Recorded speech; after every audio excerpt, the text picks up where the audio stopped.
The General has fully recovered. I've read his report and the letter you wrote. Not only did you calm the crisis here, but now it's opened up new possibilities for the Empire.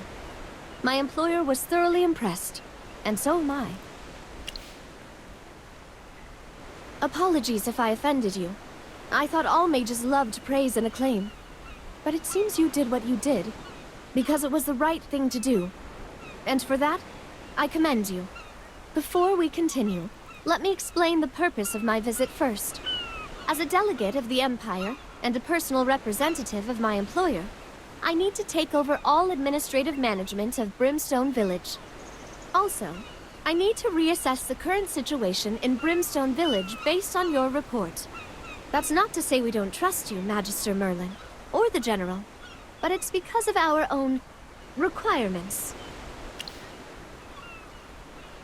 No, it is better to be clear, so there's mutual trust between us. I reiterate that I fully trust you and General Hogan. However, I also need to judge the facts here with my own eyes, so I may need to conduct my own investigation of everything. An in-depth understanding of the situation will help with future analysis and strategic decisions going forward.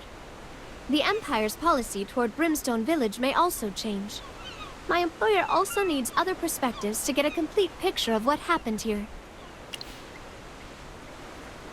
Meet them directly? All right, let's do that. Are you two done talking, Magister? Hammy and Chippy have a bunch of things we want to tell you. All right.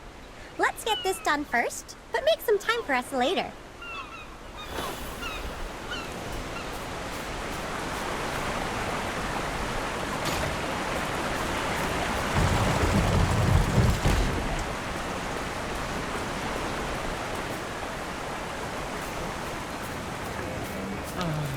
Hey, Magister! And the envoy lady! All right, let me first introduce myself. I'm Zany, and I'm currently the Chief Tinkerer of all things crafted here in dear Brimstone Village.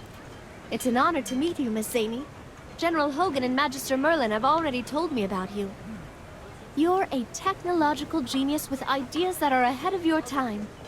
Moreover, it was with your assistance that General Hogan was able to escape safely. That was nothing. Oh, here.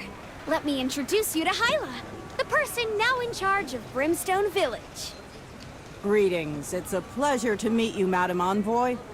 I heard that you're interested in our newly developed materials and processes. I'll show you around and introduce you to what we've been up to. Greetings. I've heard of you. You're the weapons expert in Brimstone Village, and a renowned blacksmith.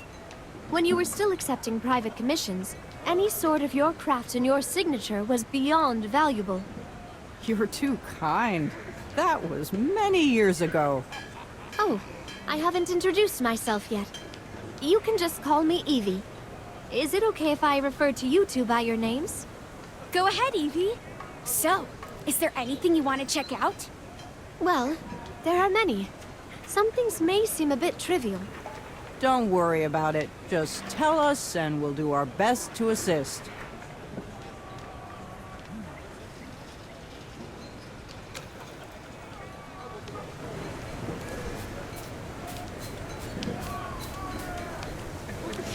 Oh, Magister! Chippy didn't expect us to be separated for so long. This is the first time we've been apart for so long.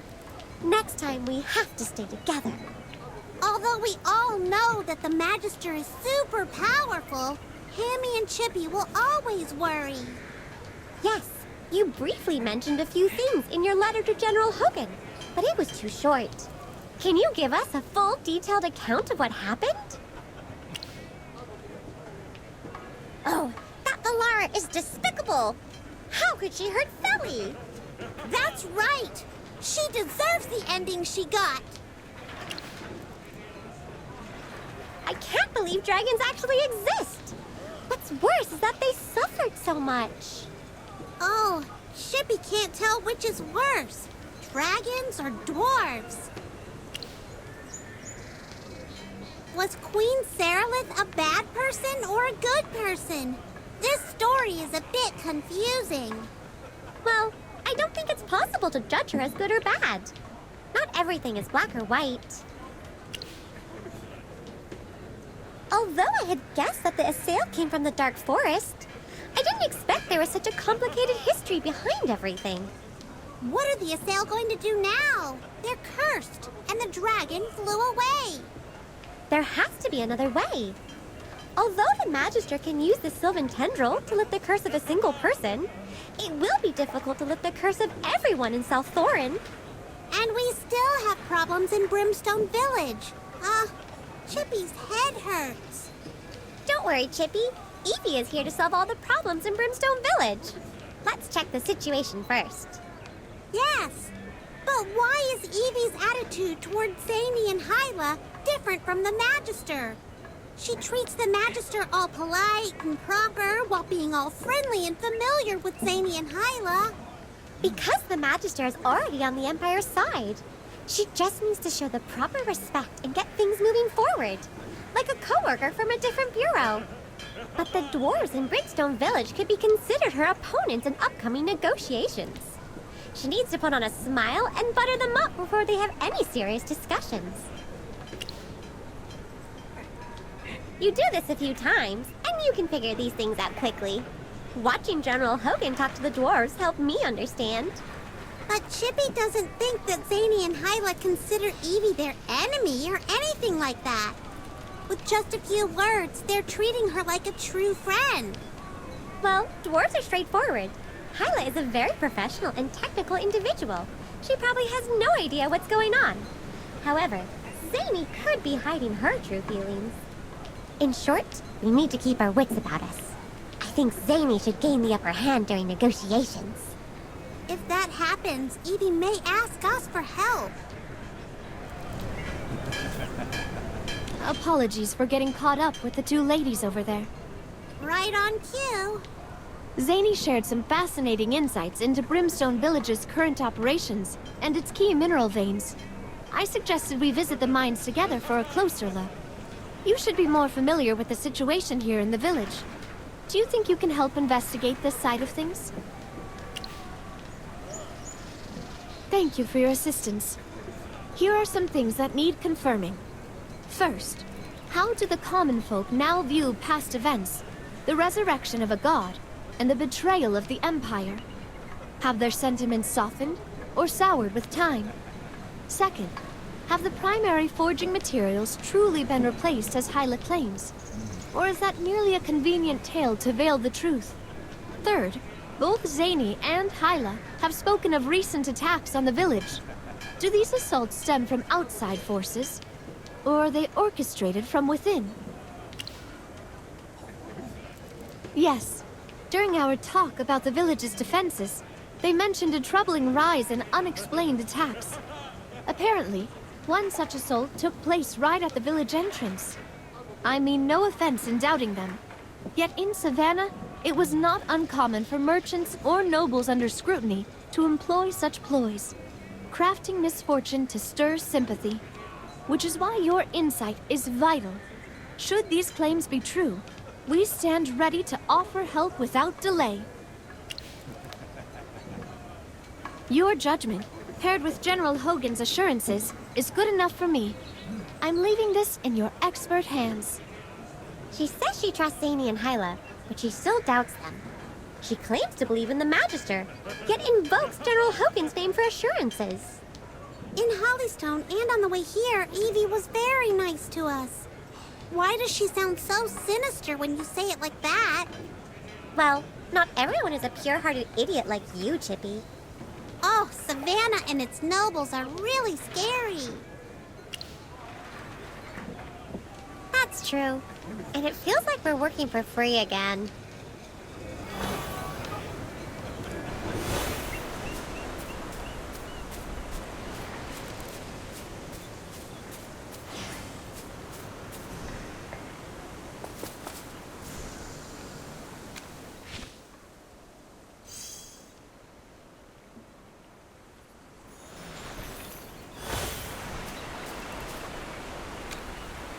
Oh, I remember you. You're that mage from the Empire. The one who's friends with Zany. Ask away. We've got nothing to hide. All right, mister. Do you recall Eldric's plan to build a temple and resurrect Helthor? I may be old, but I haven't lost all of my memories. I've been underground. Well, after all that's happened, we'd love to hear what you think about this plan now. Anonymous, huh? Well, I'll tell it to you straight then. That Eldric was a stone-brained dolt. A cocky fool who got what he deserved. Who cares about old gods and ancient empires? It's been thousands of years. Serious craftsmen and tinkers worry about technology and the future, not resurrecting the past. Look, Helthor is gone. As dwarves, we will always honor him and keep our faith in his memory. But if he is resurrected, who can say if it's truly him, or some twisted abomination of what he once was? Let's be real. Most of those who followed him down weren't there for some grand resurrection. They were just after building a temple to Helthor, or digging up Echowright. Not many of them bought into the resurrection idea. Most people in the village understood. Well, Eldric was scheming and plotting all day. Echowright was pretty useful, but it couldn't last forever, could it? Honestly, he should have been replaced ages ago. He spent all his time blabbering about faith, just like those light bearers. Full of hot air, nothing more. Now Zany and Hyla are in charge, and I'll give them credit. Things are running smoothly enough. Still, the future feels a bit uncertain, doesn't it? I've got my worries, I won't deny it. Dropping Echowright and making us chase after this new war feels like we're being pushed into something we might regret. But this isn't really my field, so I'll leave it at that. All right then, I'll be on my way. And don't forget, I want to stay anonymous. Huh, what a fiery old man! But Chippy thinks his attitude isn't so different from what most people in Brimstone Village are feeling, right? Well, these folks don't know much about the old empire or magic. They just want to stick to their crafts and have no patience for all this political business. Yes, I've heard from Evie that it was Eldric who established trade with the empire and secured contracts with the royal court and the army. Though Zany's talented with her inventions, it's clear she's still a bit lacking when it comes to handling business or political matters. Well, I've noted this part down, and I hope Evie can help Brimstone Village look ahead and plan for the future.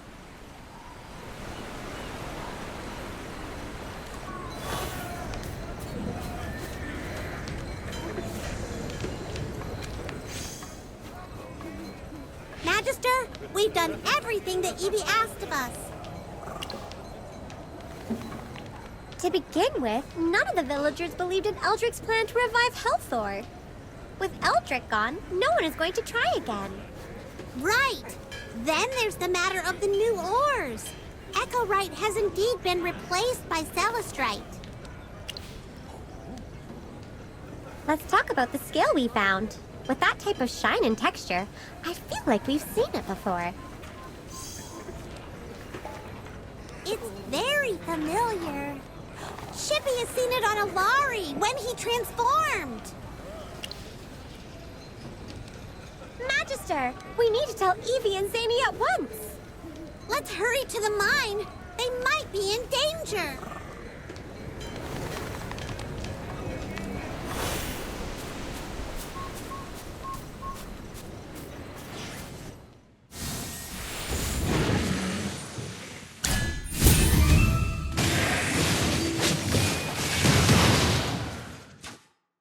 Nothing to be afraid of. Scared me to death. One of them just pounced on me out of nowhere. Aren't these monsters from South Thorin? What are they doing here? Yeah, I used to watch over the mines, and occasionally saw a few of these things. But it's strange to encounter this many here. The destruction found in the village must have been the work of the corrupted Assail. Things will get more dangerous if they've increased their hunting range. It's unclear if the attacks will spread the corruption among the dwarves, but getting injured may be unavoidable. So, what do we do? We still have a lot of work piled up. Don't worry. We're going to report everything to the envoy. You mean the Light-Bearer envoy? Okay, I guess. Just please help us.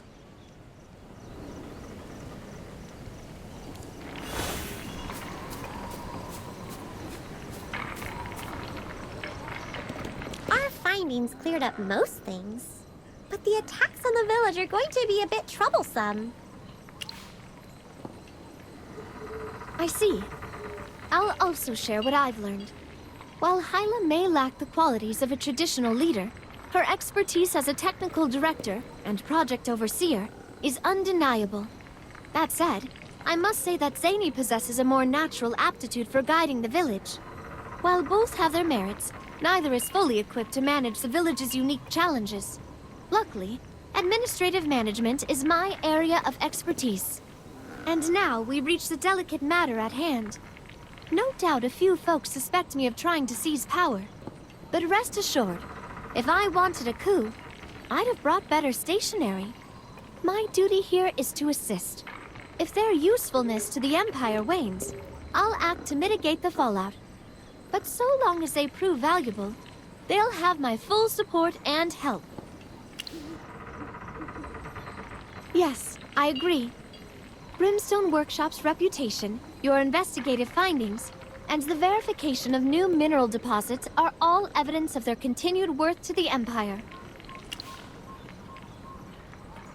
Yes, the current attacks definitely need to be dealt with. After all, the villagers are subjects of the Empire. Matters concerning the safety of our citizens cannot be ignored. The problem lies in the fact that these monsters are from South Thorin. I was officially appointed to oversee the affairs of Brimstone Village. South Thorin, on the other hand, is a new, unrecognized country. No official communication channels have been established yet. I'm not in a position to interfere, let alone make any promises as a representative. Given my employer's standing, even well-intentioned contact might be misconstrued as exceeding one's authority. I'd like to ask you all to go to South Thorin to investigate the reason for the escalating attacks by the corrupted Assail. Are they doing it intentionally, or just unable to stop them? Every piece of intelligence we gather today becomes leverage tomorrow. The Empire will decide South Thorin's fate based on facts, not rumors. And my employer intends to help shape that decision. It's up to you again, Magister Merlin.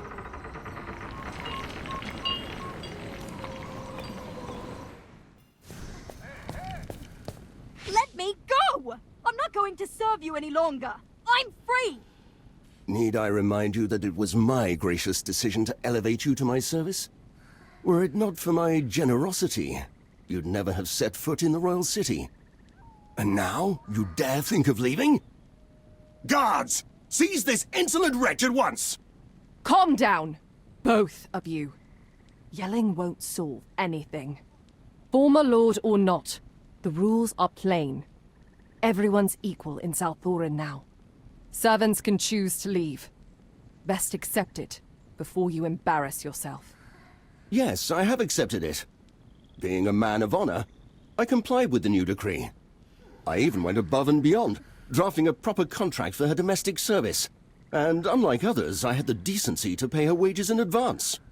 Yet, after barely 2 days, this insolent wretch dares to flee. The contract is clear. If she breaks it, she must face penalties. I demand restitution. Oh. Madam, is everything he said true? Before the law changed, I was under his thumb for years. This is just compensation for all that time I worked for free. Besides, his contract was unreasonable. I don't accept it. They say you can actually make a living up on the surface now. You really think after surviving this dirt hole, I won't find work topside? At least finish cleaning my house first. Okay, calm down. Madam, has your curse been lifted? What are you talking about? I'm cursed? It seems you haven't read the announcement on the notice board. Ha! It's good to see you again, Magister Merlin. As one of the parties responsible for all this change, it'll be easier for you to explain things. Yes, if you go to the surface without having your curse removed, you'll be corrupted. That's horrible. Let me reconsider everything then. You can reconsider things while cleaning. Get out of my face! I ain't working for you ever again! Hey! Don't go! Come back! We're not done talking! All right, calm down. She won't be leaving Southorn anytime soon. You go home and wait. We'll try mediating and see if she wants to work for you again. Magister Merlin, although it's great to see you, why the sudden visit? Well, the captain should be in the square at this time. You should check if he's still there.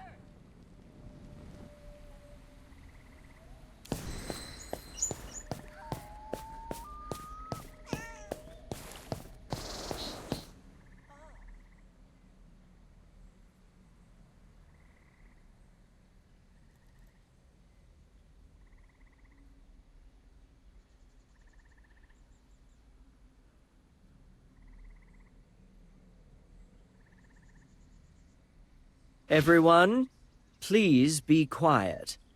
We'll take questions one by one. Let's start with you. You had a question. You said something about Captain Indris letting the dragon escape. That's not what I meant. I just don't know what I'm supposed to do now. It's all his fault. If he hadn't caused this mess, I'd be working my hardest trying to get into the city. Now that I want to go to the surface, he's here to stop me. What does he want me to do? Die here or something? Yes! And he let the dragon fly away! Doesn't that mean we won't have any divine dew left? Without the dew, won't all of us be afflicted with corruption? We can't live without it! And you, former lady, did you want to say something? All I know is that the situation is dire.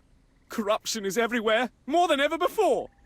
Well, the divine dew is still being distributed, and order is still being maintained. I also have not received any definite reports of increasing corruption. No, listen to me, Imperator Ravion. Many souls have succumbed to the corruption, and it takes hold faster with each passing hour. The only difference between now and before is the rationing of the divine dew. Could the dew be the source of the corruption? What? Then I'll throw it away! I won't drink anymore! I don't want to stay here! Let me go to the surface! Everyone, calm down. Keep your divine dew, or the situation will get worse. I share your concerns, truly. But in these trying times, we must stand together, and not let suspicion divide us. The dragon's departure was inevitable. Yet we need not despair. The divine dew shall sustain us for some time still. Our reserves will sustain us through the time required for us to lift the curse. The reports of increased corruption shall be investigated without delay. I'm dispatching my most trusted inquisitors as we speak. But you must all stand firm. Unchecked hysteria will undo us faster than any plague. Now, please return to your duties and respective posts. I give you my word that a definitive response shall follow without delay.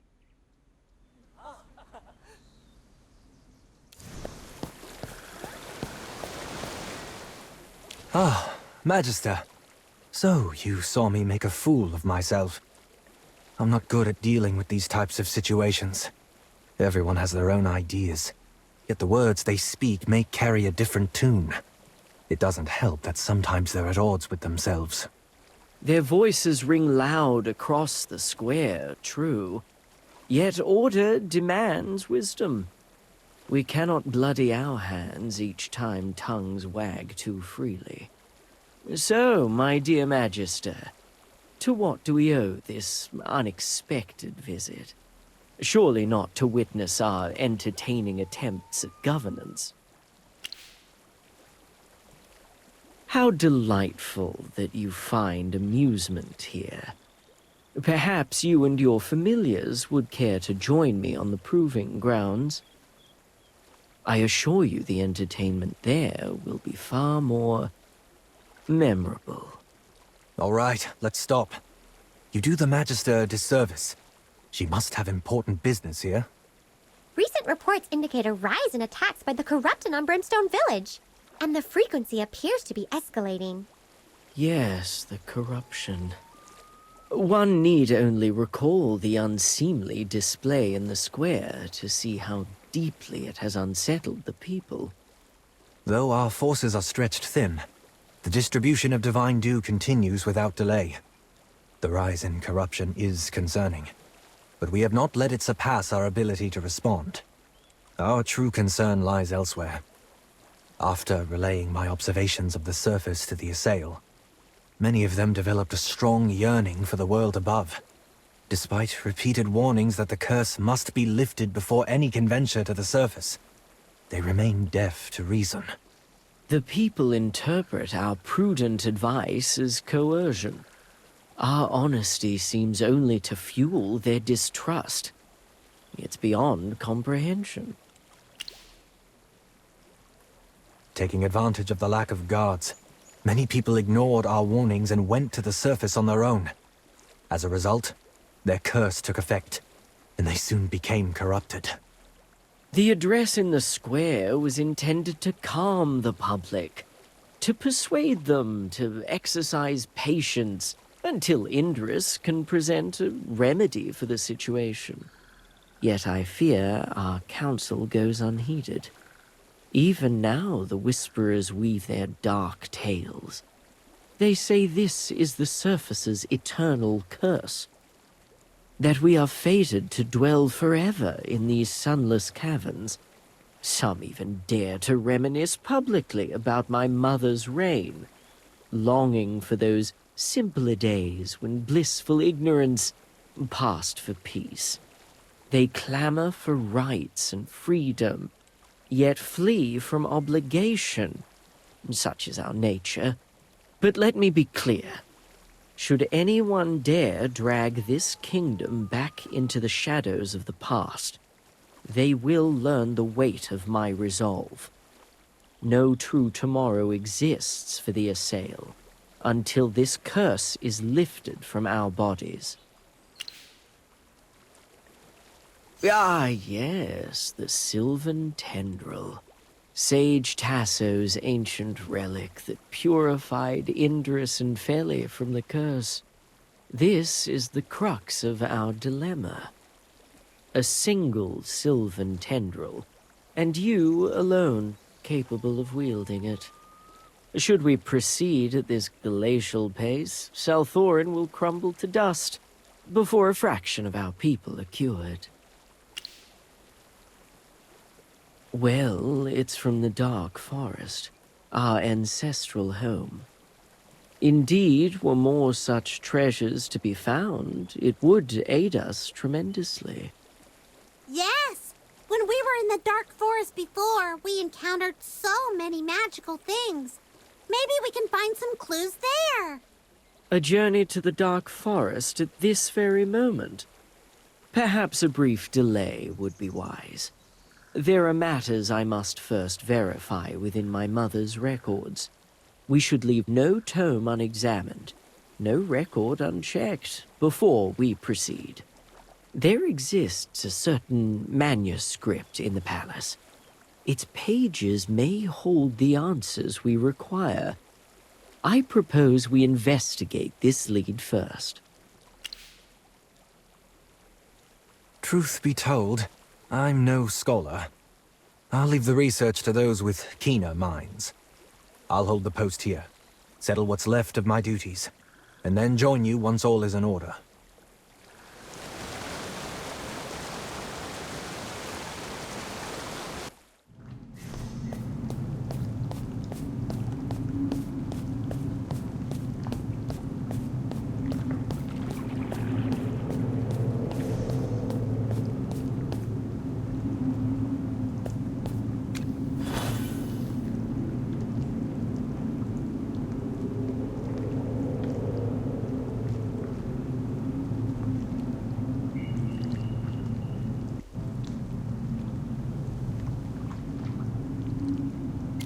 For the record, my mother possessed a temperament so composed it bordered on frigid, and the words on the manuscript reflect her stark iciness.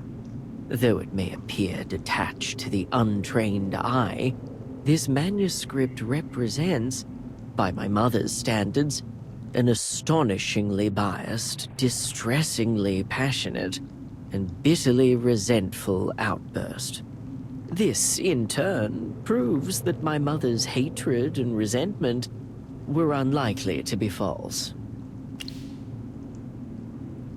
Of course, this is my mother we're talking about. Even in her own diaries, embellishments and half-truths are a given. Well, I was already aware that we share a common lineage with the Wilders of the Dark Forest. This curse and our long exile is also not new information. However, I must confess that the revelation of Misati herself casting this curse was quite surprising.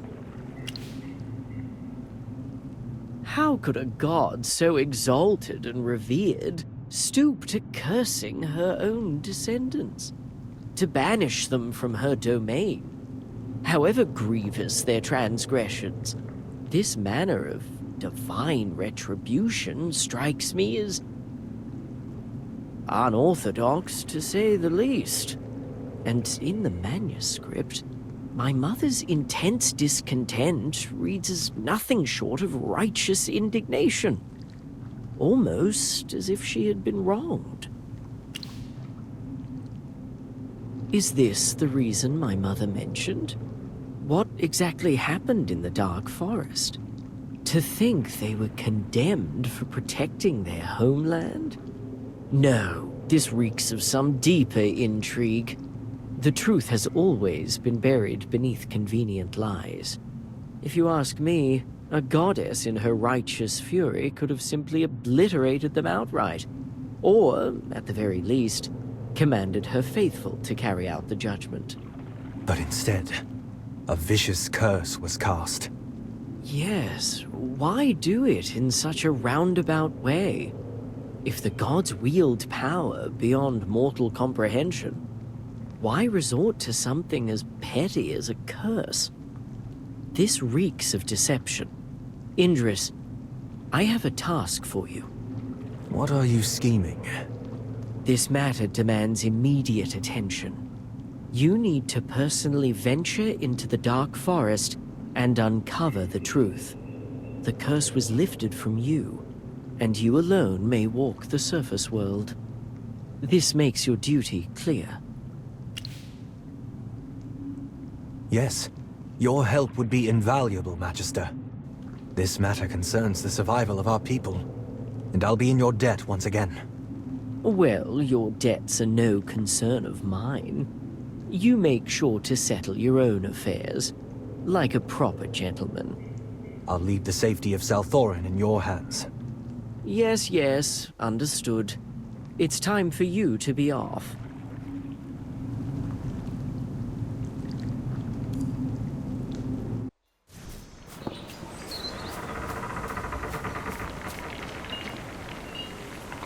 Oh, Magister Merlin. I see you've brought a distinguished guest. Would you do us the courtesy of introductions? It's a pleasure to meet you, Captain Indris. Since the Lightbearer Empire and Salthorin have not yet established formal diplomatic relations, I appreciate this opportunity to talk as private individuals. Please just call me Evie. I'm curious why you're here together. Salthorin is currently dealing with an increasing number of the corrupted. We believe that the recent attacks on Brimstone Village are related. So you're saying that the current attacks are just a precursor? There could be a sudden mass attack of these crazed creatures pouring out from the ground. That's too scary to imagine. The reality is that Brimstone's defensive capabilities are woefully inadequate. Even the heroic Order would struggle against a threat of this magnitude. Well, this is a win-win situation, isn't it? I'll leverage every resource at my disposal to help. What do you need? So you're planning to go to the Veduso Mountains? You can use my ship if you want. You've been on it. It's faster and more reliable than most ships. For an urgent mission like this, time is everything. And she'll serve you well. I'll be staying in Brimstone Village for a while, so you can use my ship as much as you like. I hope your efforts will soon uncover a means to break this curse, so there is peace and security for both sides. Thank you, Evie. Salthoran won't forget the Empire's help. We're deeply grateful.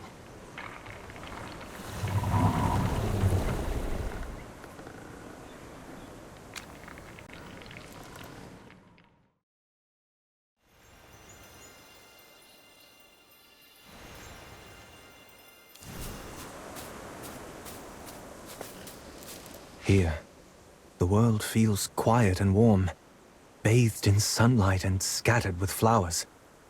The clatter of workshops and the marks of industry seem far away. This place brims with natural life. It's nothing like Brimstone Village or Salthoran. The residents wear peaceful smiles as if they are one with the very nature around them. Are they truly the same as us? The assail of the past? It's hard to believe we were once a people who lived in such harmony with nature. It feels as though I'm looking at another version of myself. A self that had never been cast into the depths below. Don't lose heart, Indris. We're here to find a way to lift the curse. Once we succeed, you and all the Assail can be like them. Hammy is right. But Chippy also thinks that Salthoran is super special. Thank you for your kind words. I won't let sadness weigh me down. Magister, let's go seek the Sage's counsel.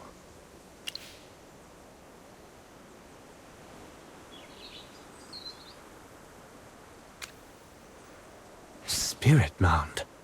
What manner of place is this?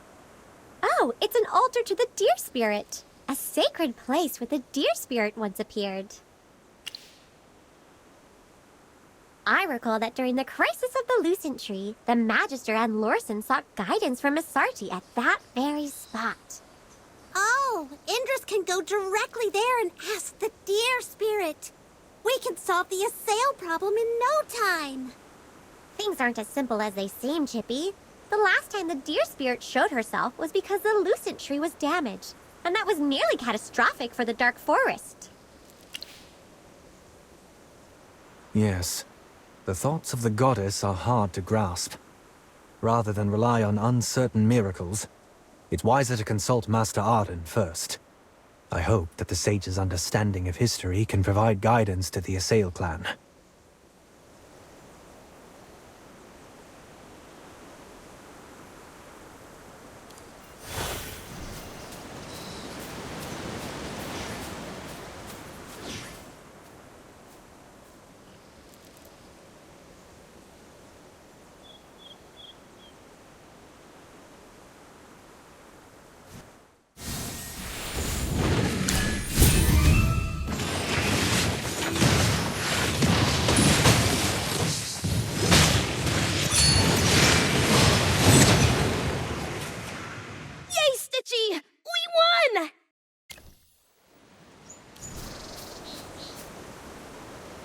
At Alona's warning, I came swiftly with Brian at my side. I did not expect to find you here, along with our new guest. A guest in your company who managed to startle Miselind. I can only assume this friend hails from somewhere unusual. Master Arden, I am called Indris, born of the Assail clan of Salthoran. 2,000 years ago, my forebearers left the Dark Forest. Apologies, but the tale of my people is so tangled that I hardly know where to begin. Magister, could I trouble you to help explain it to them? This is even more tangled than I expected. It seems you've had quite an incredible journey together. As for the matter of lifting the curse, I cannot offer a direct answer. Yet, The events of that time are indeed recorded in the secret chronicles of the sages. In the time of the First Divine War, the gods and the Hypogeans met in fierce battle at Veduso. At that time, the humans had not yet united under the banner of the Lightbearer Empire, but alongside Jura, they came seeking aid from our people. The war had not yet touched the dark forest, for the Lucent Tree's protection kept us safe. Yet, after careful deliberation, the sages of that era weighed the risks and benefits, ultimately deciding to dispatch an elite troop with the Sylvan Egg to support Jura and the humans. Back then, we were also governed by the three sages, and if I recall correctly, it was Sage Tasso who led us during that time. Wait, what? Sage Tasso was Feli's ancestor, and one of the very founders who helped Queen Serelith establish the city of Salthoran. Indeed, the Sylvan Egg you once wielded, which holds within it a fragment of Misati's divine power. The Wilders of that era bore this sacred relic to aid Jura, a testament to their unwavering sincerity. It was mainly composed of a select group of dusk patrollers. Their captain was said to be a formidable woman. A formidable woman? I cannot think of anyone else more formidable than Serelith. Our chronicles do not go into detail, but based on your history, it could be her. The battle unfolded with little difficulty, and Jura swiftly sealed the remaining Hypogeans. The Wilders, who had gone to offer their support, returned home unscathed. However, the Hypogeans infected the Sylvan Egg with a parasite. Master Arden, you never mentioned any of this. Scared you, didn't I? But yes. Oh dear, it seems I've startled our guests as well. Magister Merlin might get the wrong impression about us Wilders. To be honest, we're all scared by what you said. It's not the time for jokes, Master Arden. Let's get back to what you were saying. I've never heard of the Sylvan Egg being infected by a parasite. Few remember this chapter of history, and even the records speak of it only in passing. It is said that Misati, upon learning of the parasite, was enraged and personally severed the tainted part. Thereafter, a curse befell the Wilders who had the Sylvan Egg and took part in the battle. You should already know the rest of the story. In theory, if that part has not been wholly infected by the Hypogeans, it should yet hold a fragment of Misati's divine power.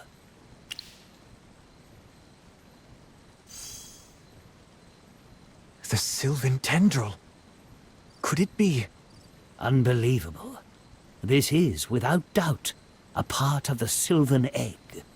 So, a part of the Sylvan Egg was really severed, and Misati did it herself. No power of the mortal world could harm any part of the Sylvan Egg. It had to be Misati herself. But it's strange. I can't feel any of the Hypogeans' taint in the Sylvan Tendril. Magister Merlin, can you sense anything? Not only that, Magister Merlin used the Sylvan Tendril to lift the curse from Feli and me. That's the reason I'm here now. This is indeed puzzling. I cannot believe that Misati would pass such harsh judgment without just cause. The chronicles offer no specifics on the parasitic process, but they do note that Jura did not make use of the Sylvan Egg. How did the Hypogeans infect the Sylvan Egg? This is the very heart of the mystery. The records also hint that Misati's wrath was not solely aimed at those Wilders, but also at Jura. This very point has sparked debate among sages throughout the ages, for Misati is known not for her rage and vengeful spirit, but for her kindness and tolerance as a goddess. The only thing I recall is the time the Magister and I defeated a hypo-fiend inside the Temple of Helthor. It was hidden in the divine bow of the dwarven god Helthor. Though hypogeans and hypofiends differ in appearance, they are fundamentally the same.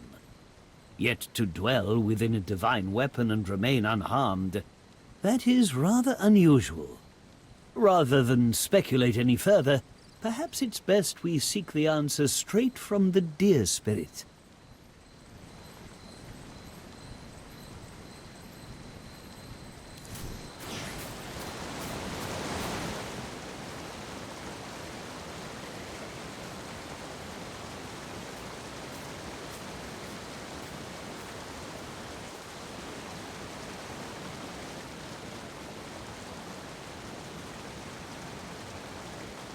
Though the curse has been lifted, he remains barred from stepping onto the Spirit Mound. The Guardians of Ivory Shade, the Mistlink, and even the messenger butterflies are blocking his path. So, even now, we who were cast out are still turned away by Misati. All signs point to a deeper cause for this resistance. We must uncover it before we can proceed. In this matter, we must entrust the task to those whom the deer spirit favors more. Bryon, seek out Aaron and have him return. Aaron has been journeying of late, and his whereabouts are uncertain. I shall have Elona seek him out and deliver your summons.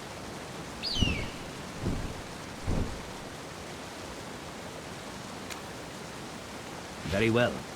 As we await Aaron's return, guide our guests through these lands. Let Indris, above all, walk the soil where his ancestors once roamed. Understood, Master Arden. I shall do my utmost to guide them well. Thank you, Master Bryon. I'm also eager to learn how this place differs from Salthoran. Great! Now we can all play together! Stupid Chippy, stop thinking about playing all the time. Indris, there's no need to worry about Salthoran. Ravion is there managing the city. You're right. My thanks to you all. This chance to set foot in our ancestral homeland holds great meaning for me.